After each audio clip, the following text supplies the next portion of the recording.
she gave me a hug, and I was like, oh, thank you for the hug, but maybe next time I'll get a hug and a kiss. The way he hugged me was different from the way anyone has ever hugged me in my life. I remember he pulled me in very strongly, but it felt gentle at the same time and loving, and it was as if I belonged in his arms in that moment. I was happy to say yes, and I was looking forward to spending the rest of my life with him. You have probably come across this video, or maybe you're just seeing it now and wondering, is this couple even real? I kid you not. I got very blessed and lucky, and he's my gift from God because he's everything that I was wanting. I feel like you're very nice and unique among all those people like I've known, so it wasn't a mistake getting to know you and getting to be with you, so yeah.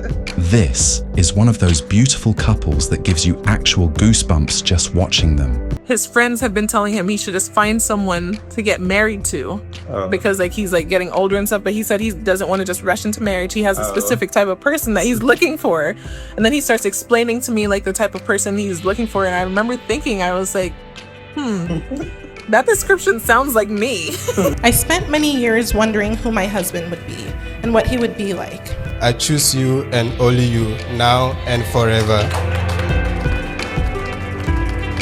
Even I found myself smiling the entire time because the love, joy, and connection between them felt so genuine and unforgettable. So my dad, he doesn't really, like, he cares, but he doesn't really have as much like input like my mom would. Like me and my mom would talk more about it, like back and forth about someone. But my dad, he's just, as long as we're happy, he's happy. So I told him that I'm getting married, or I've met somebody that I want to marry. My mother's main concern was like, oh, you know this American lady, when you marry them, they don't allow you to send money to your mother or your parents. And what makes their story even more special is that they are a military couple who have built a beautiful relationship despite the unique challenges that come with military life. We're a military family. We're both in the Air Force. I joined the Air Force in July of 2016. So I joined the Air Force in February 2026. When I met my wife, she's already in the military, and she told me a lot about the military and the things that she has experienced, with her experience since she's been in the military. So I kind of look at it and I was like... Our baby boy, Jonathan, he's 3 months old now, and every day with him is so special. But behind every beautiful love story is a journey few people ever see. One filled with challenges, commitment, and a love that never gave up. This is their story. hi, my name is Genique Aborah. My maiden name is Genique Elliott. I was born in New Jersey until my parents moved to Florida about a year after. I was raised in Fort Lauderdale, Florida, and Palm Bay, Florida for the majority of my life. Hi, my name is Ebenezer Aborah. I'm from Ghana. I was born in Techiman. Then my parents are from a village close by Techiman, so that's where I lived my life. That's where I grew up. That's where I started my education. Before. So, but I mean, after my junior high school, that's middle school, then I moved back to Techiman. So I pretty much lived in Techiman for the rest of my life before coming to United States. In 2023. Yeah, in 2023, that was when I came to United States. When I came to United States, I was a student. I was doing my master's at Eastern New Mexico University in Portales, New Mexico. And back in Ghana, I was an Adventist, 7-day Adventist. So when I came to United States too, I continued to be a 7-day Adventist. So back in Portales is a small town. Yeah, they don't have much people over there. So there was a church. There was one of the Adventist churches over there, but it's a small church too. So I didn't really like it. So when I got a car, there's another city close by.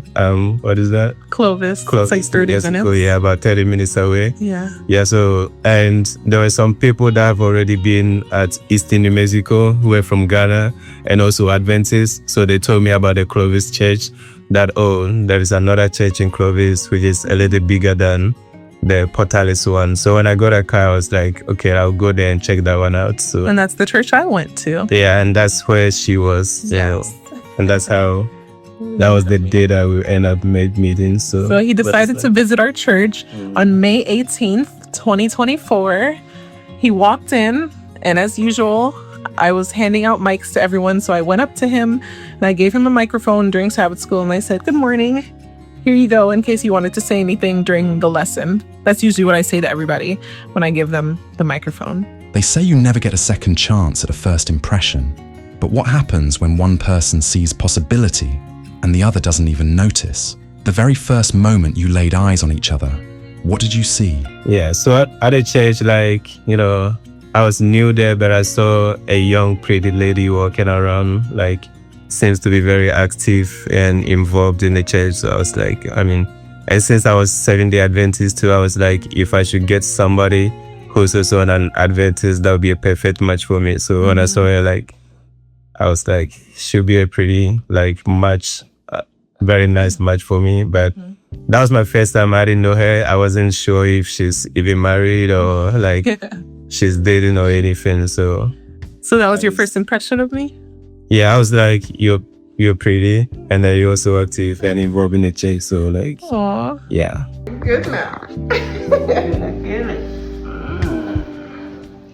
My first impression of him, I didn't actually really have a first impression that day. Like, I just saw him as another visitor in the church, and I gave him the microphone, and that was about it at first. But then when we had the potluck, the fellowship lunch after the church service, we went to the back, and then he was... Yeah, so let me say, like, after the church service, like, it was my first day there, so I didn't know anything about the church. So after church service, I was leaving, I was going back to my Portales, you know. And then she called me. She was like, "Come back, we have potluck." Oh, I said that? I invited you to potluck? I don't know if you did or maybe somebody told me about that part. Yeah, I think somebody else did. Yeah. So I went back there. We're having the potluck. Yeah. So I went to get my food and I went to sit on a different table by myself. But then this time around, she called me because I remember that one. But I don't remember if she invited me to a potluck or it was a different person. But Can I say? Because so the reason I did that was because I noticed a visitor was sitting by himself and everyone else at the church, we were all sitting together in our own like familiar groups. So he was another young person, another visitor. And so I wanted him to come sit with us because I was sitting at a table with like two other people like around our age group and then two other people from our church who are really friendly too. So so I went to sit with them on their table and then we're eating. Then they put me on a hot seat. Like they started asking me questions. Everybody like, "Oh, so where are you from? Oh, so how are you? I mean, how old are you? How long you been to United States? Like, what do you do?" All those kind of questions. So, I mean, it was kind of fun and very nice interaction, getting to know them and them getting to know me, you know, because it was my first time over there. And then after everything, we were about to leave. And then she was like, "Actually, can I get your number so that I'll test you in to check up?" Is it to check up or to invite me for next church programs or something like that? Yeah. So 2 things I wanted to add. I was the one who asked him how old he is because there was a girl at our church who's around our age also who used to go to the Portales Seventh-day Adventist church. And I asked her, I was like, "Are there any young people around our age over there?" Because if there were, I was planning to go over there to recruit them to come to the Clovis Seventh-day Adventist church to be there with us. But she told me no. So I said, okay, so I never intended on going over there. So when he said he was at the Portales Seventh-day Adventist church, I had to ask him, I was like, "How old are you?" Because in my head, I was like, she said there's nobody around our age there, so he must not be around our age then. So I asked him, how old is he? And I remember he said 30. And I was 28 at the time. And I remember thinking that 30 was a good age. For some reason, like, I don't know why it mattered. I just remember thinking that was a good age. Yeah. The second thing I wanted to add was, at that point, I was trying to, like, get more visitors to come to our church. I was, like, on a mission to get more people in our church. So I was going around trying to get the contact of people who would come to our church to keep in touch with them so that they would want to come back. Because a lot of times people will come once and then never come back. So I wanted to keep in touch with him so he could come back. That's why. Yeah, so she took my contact, and then she sent me her name. Then I also got her contact and I saved it. And then... Baby, don't let us fall. Babe. Oh my God, this is rocking too much.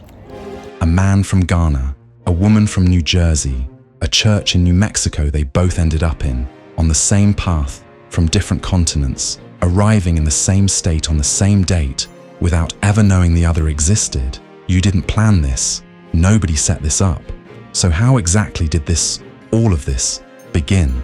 From, what day was it? May 18? May 18. From May 18, I've been wanting to text her or chat her or call her, but I was like, I don't have any reason to call her or to even chat her. And also, even the first day at the church, there was somebody that you said you invited to church, and you were sitting by that person. So I saw her sitting with a different, like a man or something. So I was like, in my mind, I was like, oh, okay, she's married, or probably that's her boyfriend or something like that. So I was like, oh. It's so funny. I wasn't even thinking about going in with any kind of intention of being with her or having her to be my girlfriend or anything, because yeah, she was there with another man. So I was like, that guy was someone who I recruited from another church to come and visit, and he's single, and there were some single ladies at our church also, so I invited him there so he could meet them.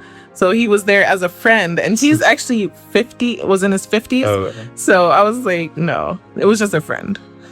Yeah.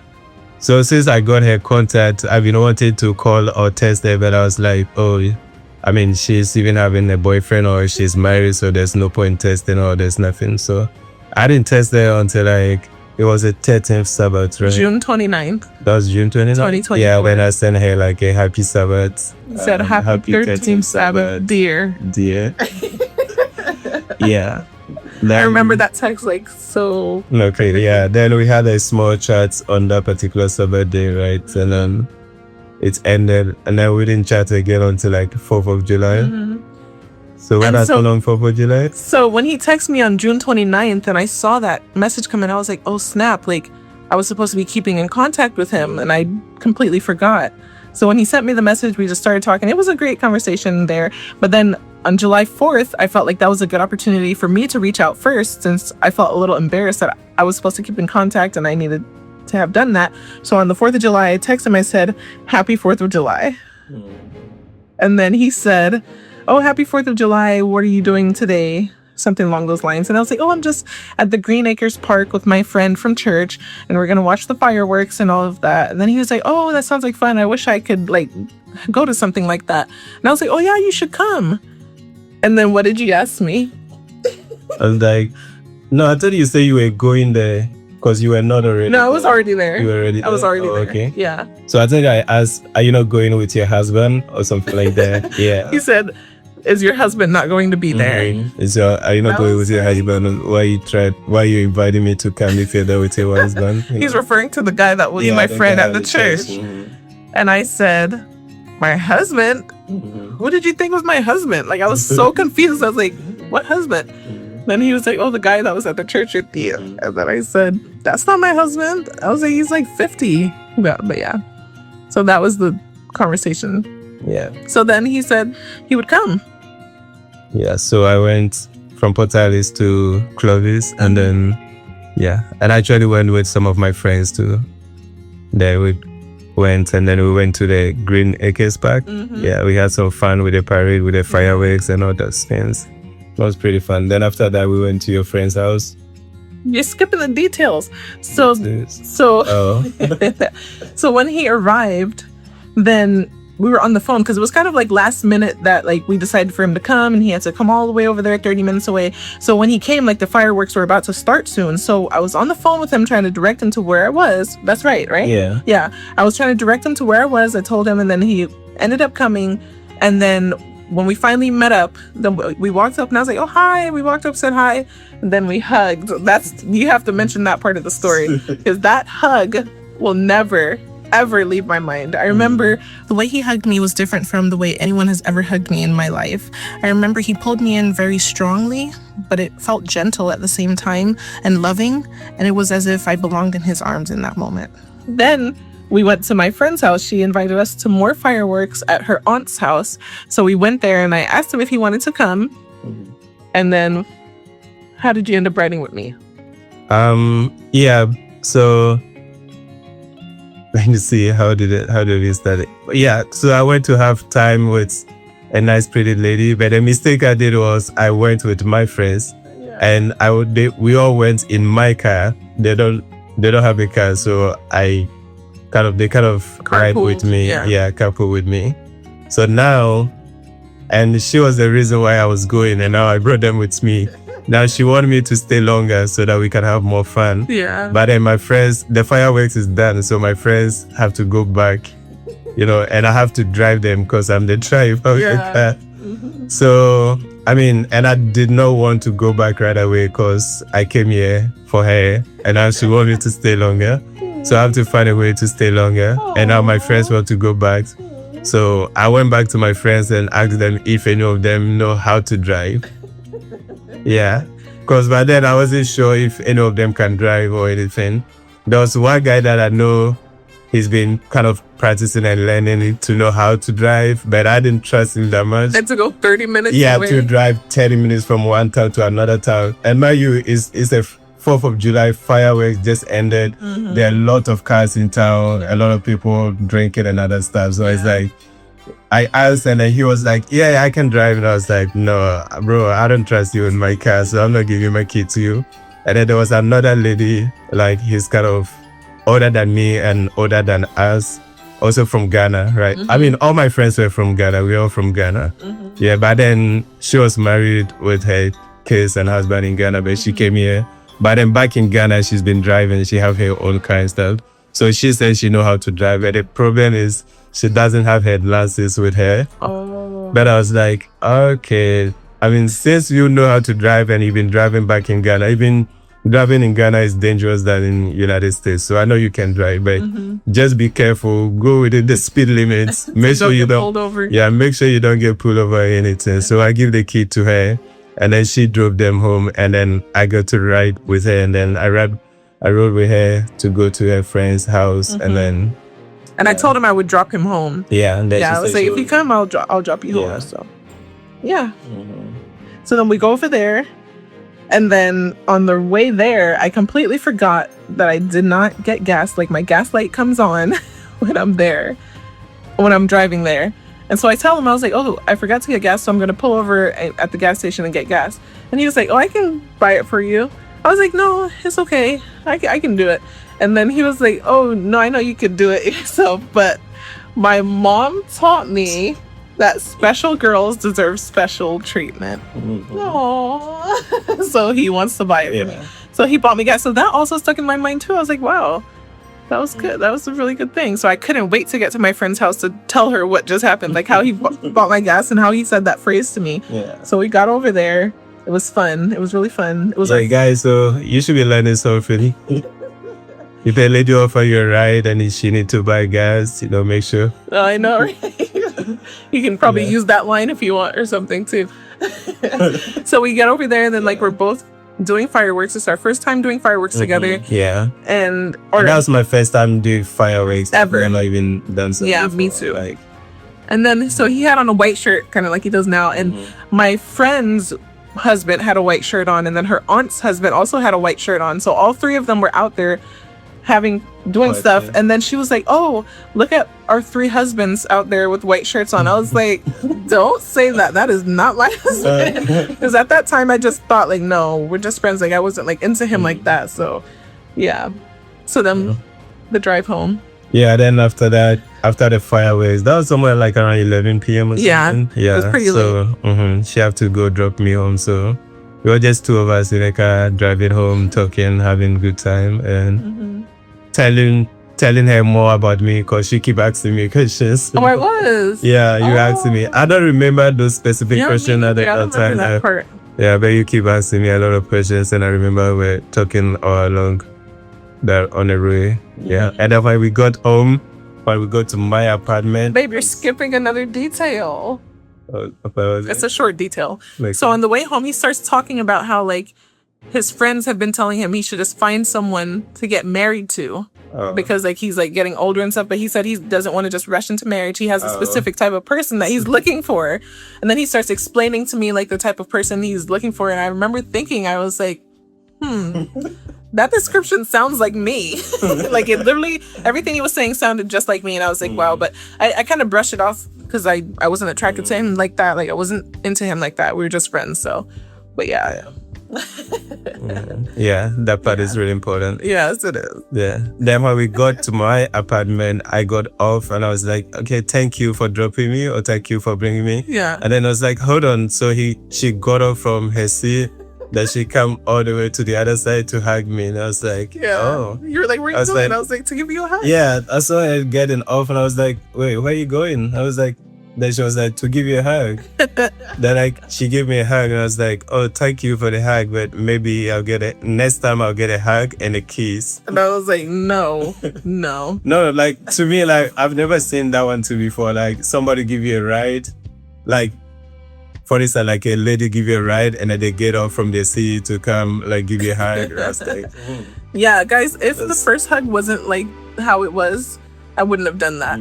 But it was because the first hug stuck with me so much, I just had to hug him again to see like what that was, you know? Yeah. So that's why. But when he said that, then I was like, oh snap.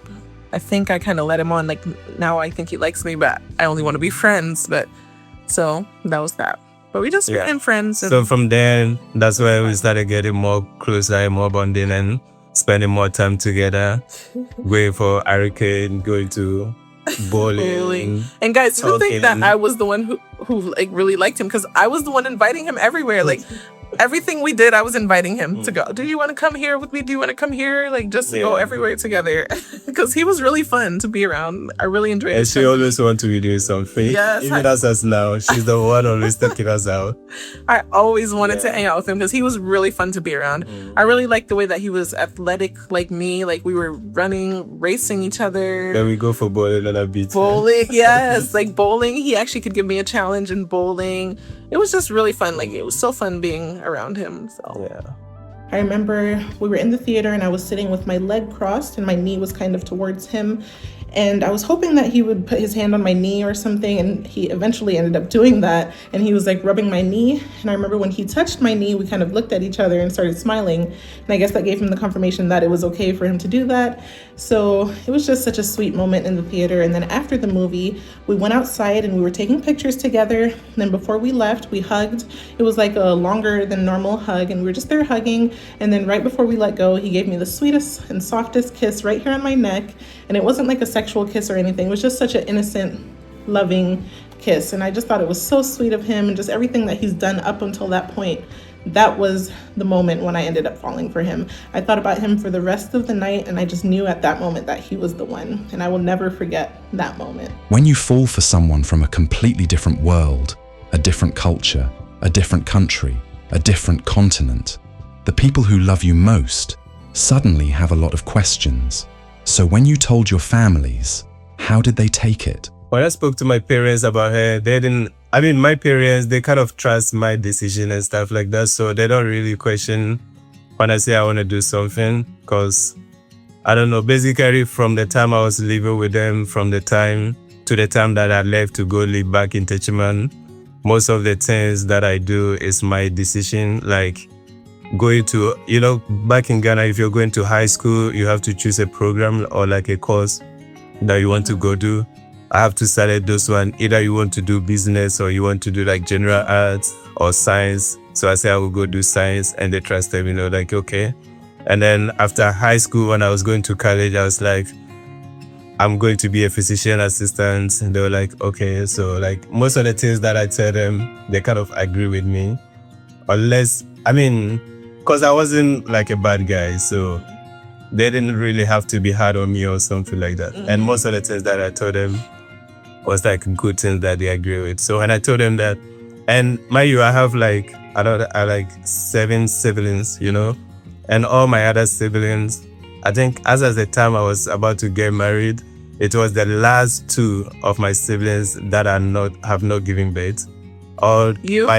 Oh, you haven't had that? No, the last 2 plus me. So like 3 of us, and the other 4, all of them has given birth. And yeah, they have kids and stuff like that. So, and they thought I was growing and stuff. I was getting old. So probably they didn't tell me that, oh, I'm getting old, I should get married or anything like that. But probably in their mind, they were waiting for me to say something like that to them. So when I told them that I'm getting married or I've met somebody that I want to marry, they didn't really like, oh no, or something like that. They just asked me some questions about her, like, oh, where is she from? Like, what does she do? Stuff like that. Like, do you think she's good? Is she helpful? And my mother's main concern was like, oh, you know this American lady, when you marry them, they don't allow you to send money to your mother or your parents. Like when you marry them, you keep your money together and everything they have to agree before you can send money to you. So that was her main concern. Like, I'm not marry somebody who is going to take over me, that I will not be able to take care of her or something like that. So I was like, oh no, she's not like that. Like she's very good and stuff like that. So when I was able to tell her all these kind of things, like she was like, oh, that's nice there. And I sent pictures of us to them and they saw her and everything. Like then they really like her and stuff. Was it around that time that we FaceTime and you talk with them or something? I think so. I don't remember. I don't remember that. But my parents, so my dad, he doesn't really, like, he cares, but he doesn't really have as much like input like my mom would. Like me and my mom would talk more about it, like back and forth about someone. But my dad, he's, as long as we're happy, he's happy. So once he knew that I found someone that was good, then that was good for him. Someone who would take care of me well. So with my mom, when I told her, I remember the first thing I told her was that there was someone that I was hanging out with, and I think he's starting to like me. But at first, like I told her, like I wasn't really into him like that. So she was like saying that I could just tell you, like, make sure that you knew that we wanted to be friends. But then eventually I started telling her that I kind of do like him. So my mom, I remember, there's only two parts that I remember. One part I remember was I told her that I think he's starting to like me, but I don't like him back in that way. And she told me that I should just let him know, like, we can't talk as much on the phone and all of that because I don't want to lead him on. So I went and asked him, am I leading him on by texting him so much and all of that and talking on the phone when I only want to be friends? And he said no. So, okay, so that was okay. Then the next thing I remember was when they came to visit me in New Mexico, he came over to the house and my parents had like something that my dad actually had something he was pulling with the groceries, and he offered to take it from my dad. And so he took it and started walking ahead of us with the basket of groceries. And then I looked back at my mom and she gave me a thumbs up behind him to let me know, like, yes, he's good. So that's the only two things I remembered, was that she had a good impression of you. So yeah. Yeah, and I think when her parents came to visit, I spent much time with them. I think I even came to stay in the house. Yeah. And we had a pretty good time. And yeah, like her parents were really good and nice. And I kind of see them as my parents, you know? Because I think her parents are from Jamaica. And Jamaica and Ghana do kind of have some relationship and stuff like that. So I feel like most of the things that they do is like similar to most of the things that I'm used to back home. So I was kind of really into them, and I kind of like the way they do their stuff. So we kind of end up having a lot of good time, and I was really happy how everything went. And I think my dad did have a good impression of you, because usually if he doesn't like somebody, he'll just be like all quiet and stuff and not really saying anything. My mom will try to talk to them, but my dad doesn't really talk to people that he doesn't really feel like that. But he was talking to Ebenezer. Yeah, we've had a lot of time. My dad was talking to him, wanted to like cook with him and all this stuff. So I knew my dad liked him. She had already been serving her country for years, a decade in the Air Force. He left Ghana to pursue his master's degree, never imagining a military uniform was in his future. He earned his master's degree in biology and is now working toward becoming a doctor through the military. And yet, here they are, a military family. I joined the Air Force in July of 2016, and my husband just started his journey in February of 2026. So I've been in for almost 10 years now, and I've loved every moment of it. There's so many benefits to being in the military, and I just feel happy with serving. I was recently selected for a medical commissioning program, so I'm looking forward to doing that and getting to finally serve others in the medical field. And after the training is done, I will be a commissioned officer in the Air Force, so I'll be able to serve my last 10 years as a commissioned officer. Why I decided to join the military? I think it's more about the opportunities that the military provide you with, and also sometimes when you're in a civilian life, you don't really get to know the opportunities that the military provide you with. So when I met my wife, she's already in the military, and she told me a lot about the military and the things that she has experienced. I mean, with her experience since she's been in the military. So I kind of look at it and I was like, okay, that sounds cool. It's not as terrible or it's not as bad as people make it seem. So I was like, okay then, because previously I already have planned and I thought of joining, but I've not had somebody to give me like a concrete or like some ultimate ideas or have my personal questions about the military and how it works. So my wife was able to give me those kind of information that I needed, and that helped me to be able to make the decision that I made. My experience so far has been a good one. As I said, I just joined in February 2026, not too long ago, so I've not had any bad experience yet. My experience at training, BMT, was pretty good. Because of where I'm from, I'm kind of used to that environment. Marching, walking, and stuff like that. I mean, I do walk several miles to school and farm and stuff like that, so I'm used to that. The only part was when I got there the first week when they have to yell at you and stuff like that. I wasn't really used to that, but I got used to it at BMT, and I think within the second, third week going, I was pretty cool with it. And yeah, that's it. Aside that, right now I'm here in receiving another training about my job, so I'm kind of away from my family.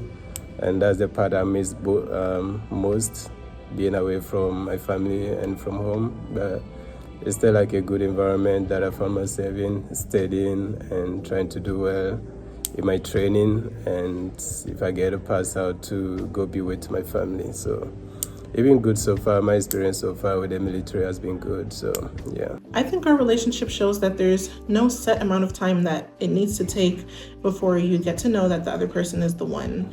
In our situation, we knew pretty quickly. From the day that we met until the day we got engaged, it was 5 months.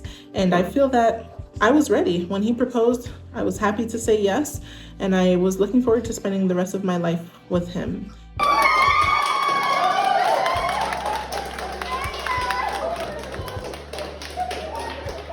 It was a wonderful day. He did the proposal so sweet at my church, and he had my sister come and be a part of it as well, and it was just such a beautiful day. My parents knew about it, so everyone knew except for me, and they did such a great job surprising me with it. I'm just so grateful that my husband knew so early on that I was the one, just likewise how I did for him. It was one of the greatest decisions that I made when I said yes. No love story worth telling is without its storms. Two people, raised in two different worlds, with two different ways of thinking, two different ways of feeling, two different ways of fighting, learning how to meet each other in the middle. What has been the hardest part of building this love? Yeah, challenges I would say mostly about cultural difference. Like I grew up in Ghana, and the way we do things, sometimes I feel like it's different from the way she grew up here, or what she's used to.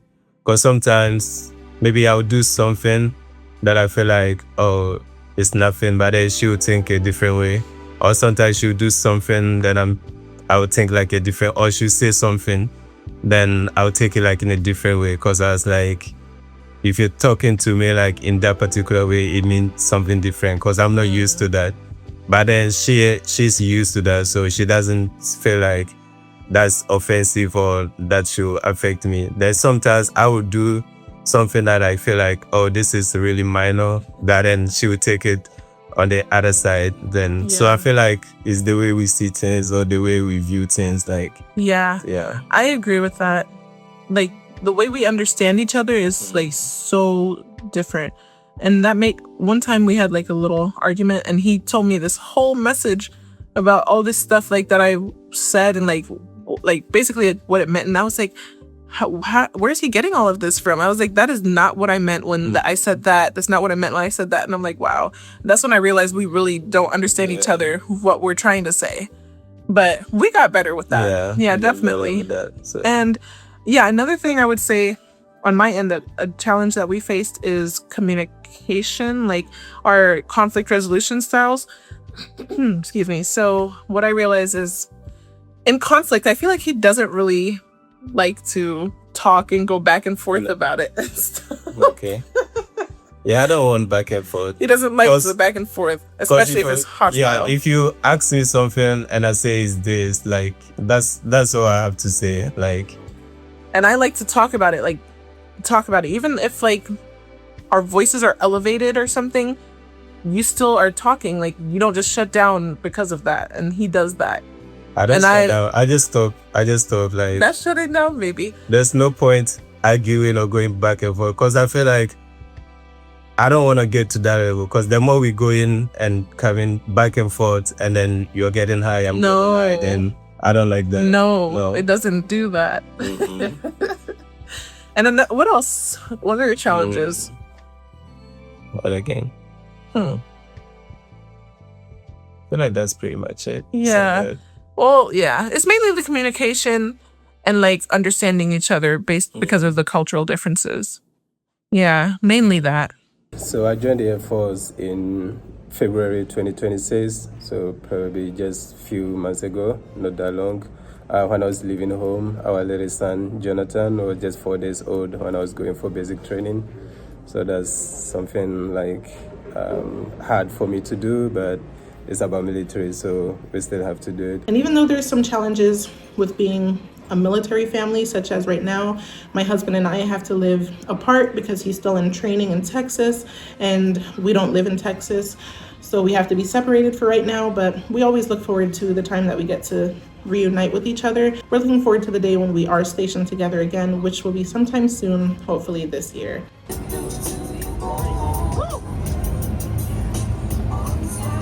Out of all the people in the world, you found each other, checked off boxes neither of you even knew the other was keeping, shared a rhythm and a heartbeat.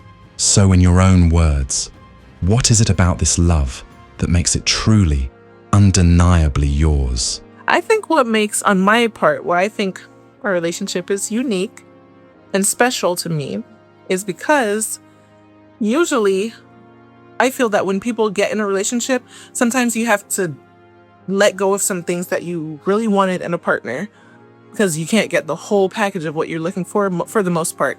But I think I got very blessed and lucky, and he's my gift from God because he's everything that I was wanting.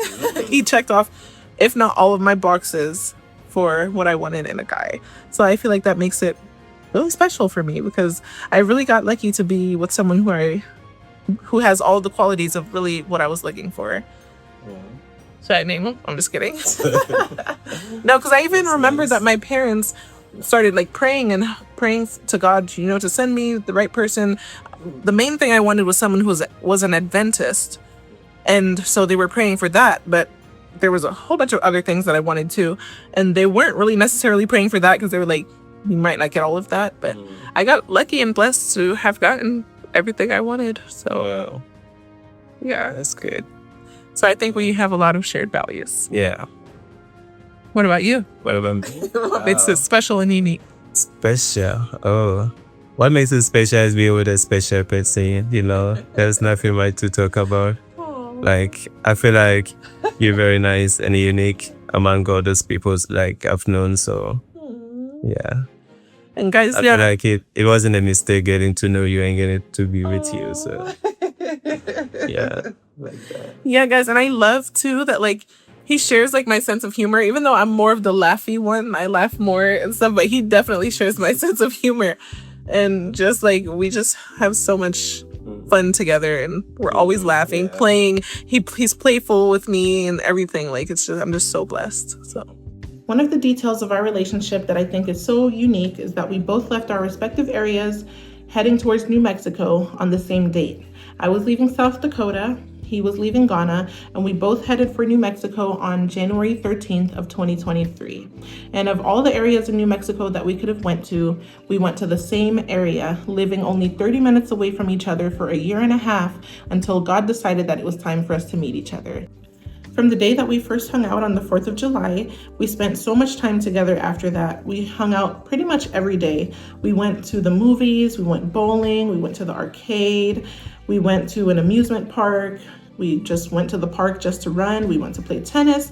There's so many things that we did together, and it was just so fun getting to know him. We talked on FaceTime every day, and we just got to know each other really well. I remember one of the things that I did to get to know him was I asked him Steve Harvey's 14 questions that a woman should ask a man on a first date when trying to get to know him. So I asked him those questions, and even though I don't really remember what his answers were now, I just remember when he answered the questions, all of his answers were amazing. I loved everything he said, and I knew that he passed the test of answering those questions. Our wedding day was everything I've ever wanted.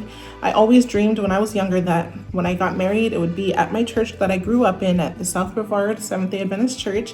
I would have it there with my friends and my family and all of the church members that I grew up there with. And that came to fruition when we got married. It was beautiful. Everyone at the church helped to decorate the church facility. They helped to decorate the reception hall, and it was just so beautiful. It was such a nice wedding, and I'm so happy with how it turned out. One of the blessings that came from our marriage is our baby boy, Jonathan. He's 3 months old now, and every day with him is so special. We love him so much, and he just makes us so happy. He smiles now, he laughs, and he's just such a good baby. I remember the day when I told my husband the news about being pregnant. He was so happy, and I was so happy to tell him. You're pregnant? You're pregnant? Yeah. You kind of can tell that's what it was. I actually planned to tell him in a special way, but I couldn't contain myself and I couldn't wait. So I ended up having to just tell him the same day that I found out.